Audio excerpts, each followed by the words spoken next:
Hello প্রিয় বন্ধুরা, তোমরা সবাই কেমন আছো? আশা করি তোমরা সবাই ভালো আছো, আমিও ভালো আছি।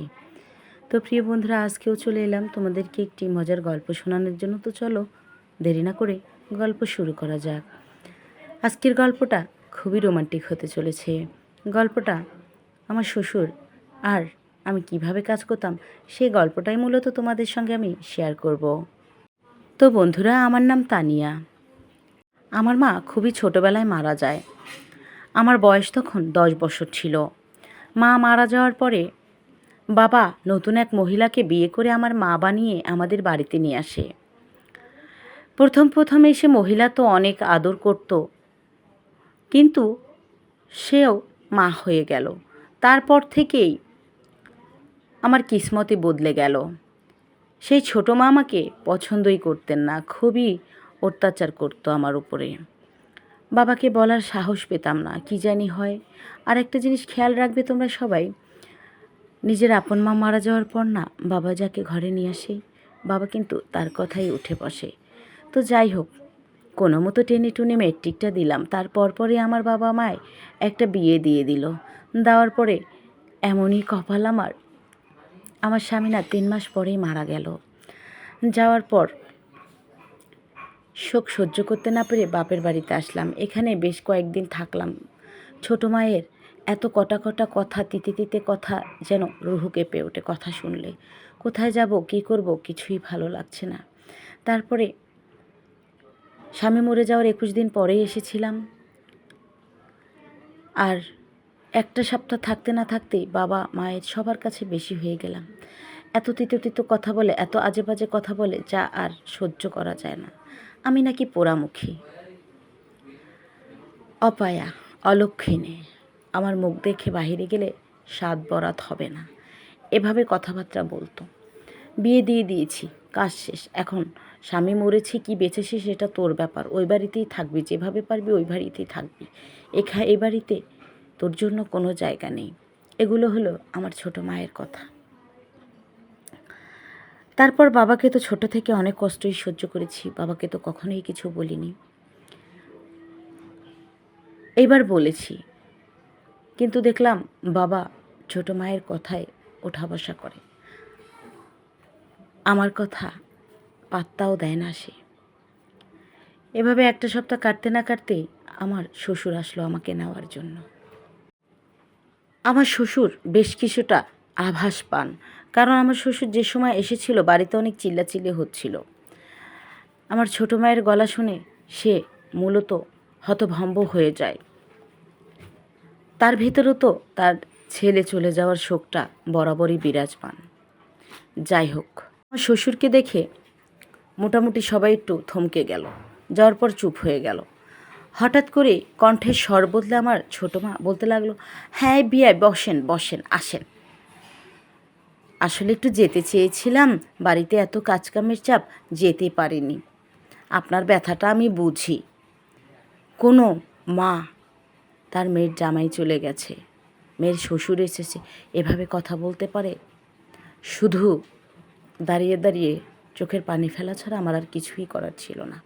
আমার শ্বশুর একবার আমার ছোটো মার মুখের দিকে তাকাচ্ছিল, একবার আমার বাবার মুখের দিকে তাকাচ্ছিল, আরেকবার আমার দিকে তাকাচ্ছিল। আর ছিল আমার আরেক ছোট ভাই, ওই যে পরে যে বাচ্চাটা হলো আমার বাবার সৎ মায়ের ঘরে, সেটা একটা ছেলে ছিল। যাই হোক, পরিস্থিতি পর্যবেক্ষণ করে আমার শ্বশুর আমাকে বলল, বৌমা চলো, আমি তোমাকে নিতে এসেছি। আমি বললাম, জি বাবা, আমি এখনই রেডি হয়ে আসছি। এই কথা বললাম, কিন্তু কেউ বলল না যে থাকেন, খাওয়া দাওয়া করে যাবেন, কিছুই বলল না। বাবা বলে উঠল, বেয়া সাহেব আপনি বসেন না, খাওয়া দাওয়া করেন তারপর যাবেন। বলল না, পেট ভরে গেছে, বৌমা তুমি এসো। তারপর আমি কোনো কিছু না ভেবে বাবার সঙ্গে চলে এলাম আমার শ্বশুর বাড়িতেই। সবথেকে বড় কথা, আমার শাশুড়ি মাও কিন্তু ছিলেন না। আমার শ্বশুরের বয়স ছিল 49 বৎসর। সে দেখতে বেশ ইয়াং ছিল, তেমন একটা মুরব্বি ছিলেন না। যাই হোক, আসলাম বাড়িতে। আসার পর কয়েকটা দিন কাটলো। কাটতে কাটতেই মোটামুটি দেখা গেল 5 মাস কেটেই গেল। আমার শ্বশুর আমাকে বলল, বৌমা, তুমি কি ভেবেছ এভাবে একা একা জীবন কাটাবে? আমার ছেলে চলে গেছে বলে নিজের জীবনটাকে কি নতুন করে আর সাজাবে না? আমি আমার শ্বশুরের এই প্রশ্নে জবাব দিলাম, আমি আপনার বাড়ির বউ। আপনি আমার শ্বশুর হয়েও যে চিন্তাধারা করেছেন তা সত্যি আমার জন্য অনেক প্রশংসনীয় কিসমতের ব্যাপার। যা আমার বাবা মার ভাবা উচিত ছিল সেটা আপনি ভাবছেন। না বাবা, যদি থাকতে দেন তাহলে এ বাড়িতেই না হয় জীবনের শেষ দিন কয়টা কাটাবো, আর তা না হলে আপনার এখান থেকেও যদি চলে যেতে বলেন, কোথায় যাব সেটা জানি না। সেদিনের কথা তো শেষ হলো। সেদিন আমার কথা শুনে আমার শ্বশুর মাথাটা নিচু করে বাড়ি থেকে চলে গেলেন। চায়ের দোকানে গিয়েছিল। যাক, এভাবে বেশ কিছুদিন আবারও চলে গেল। আমি আমার শ্বশুরের যাবতীয় খেয়াল রাখতাম, কারণ আমার শ্বশুরও খুব অল্প বয়সেই বিধবা হয়েছিলেন। অনেক খেয়াল রাখতাম, যেমন তার খাবার দাবার, সেবা যত্ন, কাপড় চোপড় ধোয়া। সব থেকে বড় কথা, আমাদের বাড়িতে তো কোনো কাজকামের লোক ছিল না। যদিও আমার শ্বশুর বড়লোক মানুষ ছিল, ওই বাড়ির লোকজন সবাই এমন ছিল, নিজেদের কাজ নিজেরাই করতে ভালোবাসতো। আর আমি তো খুবই কষ্টে পালিত একজন মেয়ে। বাড়ির কাজকাম করা আমার অভ্যাস আছে, আর আমি সবটাই কাজ জানি। রান্না বাড়া থেকে শুরু করে কাপড় কাচা, ঘর মোছা, সবই, মানে সংসারে যা যা কাজ আছে নিশ্চয় এটা আমরা সবাই জানি একটা বাড়ির মধ্যে কতটা কাজ হতে পারে। ধোয়া পোছা থেকে কম কাজ নয় তো, সবটাই আমার জানা ছিল। তো যাক, এভাবেই চলতে বেশ কিছুদিন গেল। একদিন রাতে আমার শ্বশুর পা পিছলে বাথরুমের মধ্যে পড়ে যায়। পড়ে যেয়ে সে বেশ ব্যথা পায় মাঝার মধ্যে, পায়ের মধ্যে। আমি ওনাকে ধরে বিছানার মধ্যে আনি।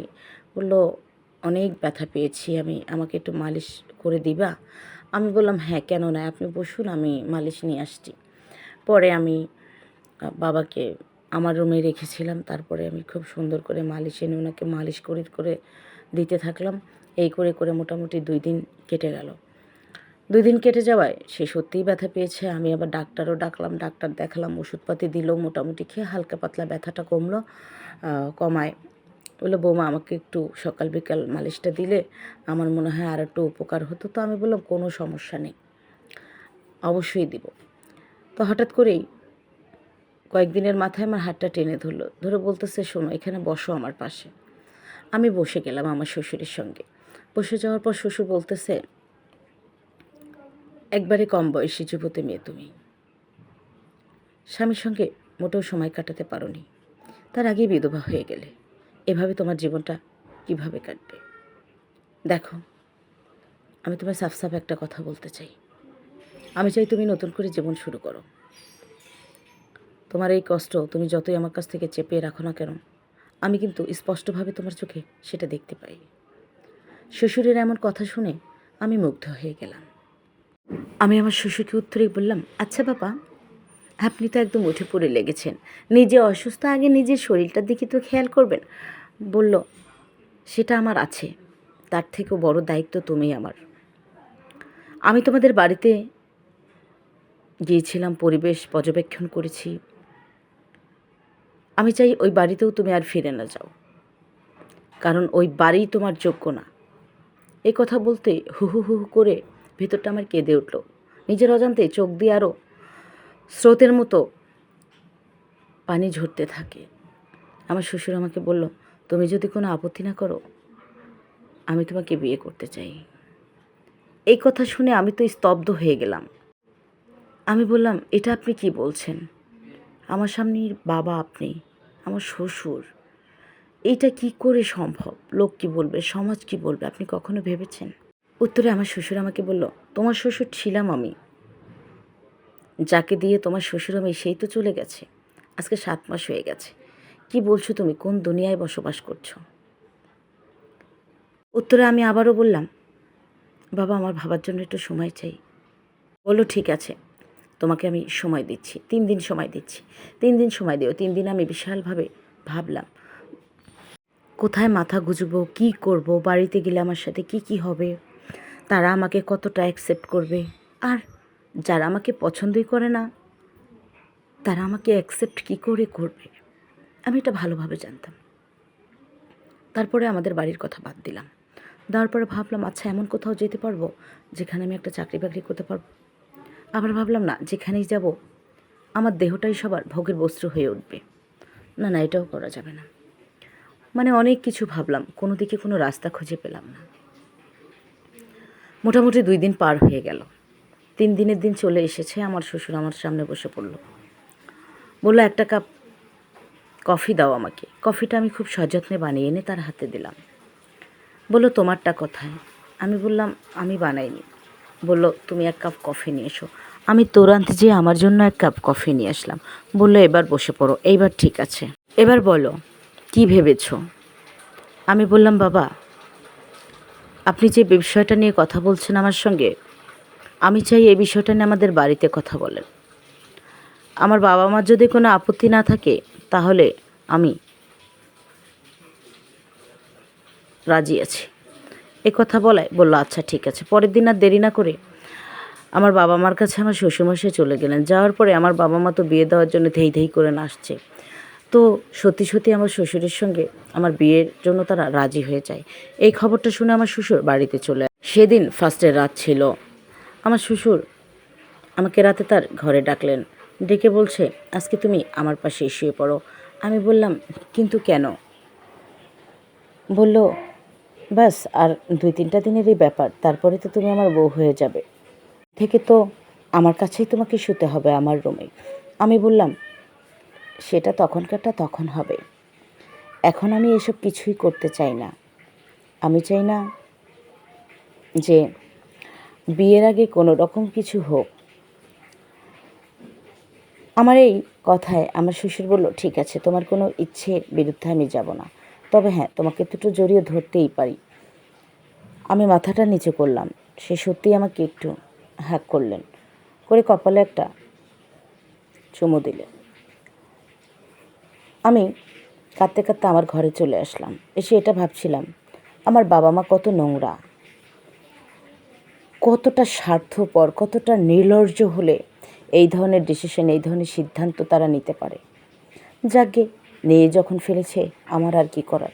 এভাবে ভেসে বেড়ানোর চেয়ে আমার মনে হয় এখানে থাকাটাই আমার জন্য ভালো হবে। আমি আর আপত্তি করলাম না। ফাইনালি আমার বিয়ে হয়ে গেল আমার শ্বশুরের সঙ্গে। বিয়ে হয়ে যাওয়ার পর সে আমাকে কখনো দুঃখ কষ্টের ছায়াও ছুঁতে দেয়নি। তার সাধ্য অনুযায়ী সমস্ত আনন্দ আমাকে সে দিয়েছে। শারীরিক, মানসিক, অর্থনৈতিক কোনোটার দিক দিয়ে কোনো খামতি ছিল না আমার জীবনে। সে অনেক সয় সম্পত্তির মালিক ছিল। লাস্ট পর্যন্ত আমার নামে সব কিছু রেজিস্ট্রি করে দিয়ে গেছে, কারণ ওনার একটি ভাই ছিল, যদি ওয়ারিশ দাঁড়িয়ে যেত, এই কারণে সে সব কিছু আমার নামে দিয়ে গেছেন। তো যাক, আমি আমার বিয়ের পরে 35 বৎসর সংসার করতে পেরেছিলাম তার সঙ্গে। 35 বৎসর সংসার জীবনে সে 35 বারও আমার সঙ্গে উঁচু কণ্ঠে কথা বলেনি, আমার সঙ্গে রাগারাগি করেননি। আমি তার সমস্ত স্মৃতি নিয়ে আজও বেঁচে আছি। কিন্তু সেই ব্যথা, সেই কষ্ট আজও আমার ভেতর থেকে দূর হয়নি যে আসলে আপন মা না থাকলে সৎমা কোনো দিনই আপন হতে পারে না। যদি আমার গর্ভধারিণী মা হতো, সে কখনোই আমার জন্য এই ধরনের সিদ্ধান্ত নিতেন না বা আমাকে এত কষ্টের মুখেও ঠেলে দিতেন না। আমার জীবনটা যখন শুরু হলো তখনই আমার স্বামী আমাকে ছেড়ে চলে গেল।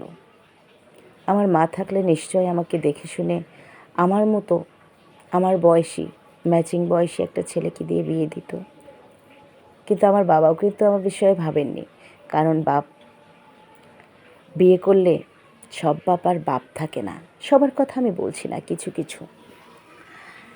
বেশিরভাগ বাবারা দ্বিতীয়বার বিয়ে করলে সন্তানদের কাছে তারা তালই হয়ে যায়।